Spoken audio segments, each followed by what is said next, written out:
Salut, c'est Pierre Martin. Sur cette chaîne, je partage ma passion pour les voitures avec des essais, des astuces et des conseils d'entretien. Revenons donc au sujet de la vidéo.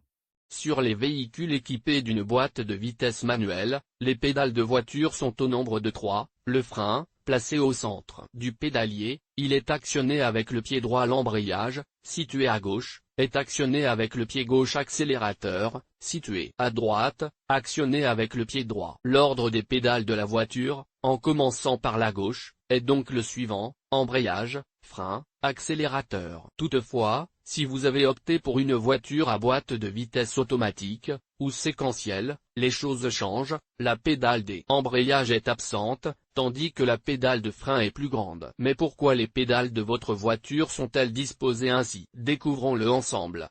Pédales de voiture, pourquoi ont-elles toujours été disposées dans le même ordre? Les choses ont beaucoup évolué depuis les premiers quadricycles motorisés commandés par des leviers, mais dès les premières voitures produites en série, il y a toujours eu 3 pédales, même si elles avaient des fonctions différentes de celles d'aujourd'hui. La première voiture semblable aux voitures modernes, c'est-à-dire avec la disposition actuelle des commandes, levier de vitesse, frein à main entre les sièges et 3 pédales, a été la Cadillac Type 53 de 1915. La raison pour laquelle la disposition actuelle des pédales est devenue la norme était de réduire le risque d'erreur du conducteur. Une situation qui est loin d'être improbable, même aujourd'hui. Depuis lors, il y a eu peu de changements et presque tous ont été liés à la disparition de la pédale d'embrayage dans le cas des boîtes de vitesse automatique et à l'apparition de boutons modernes à la place du frein à main. Publié dans Guide pratique.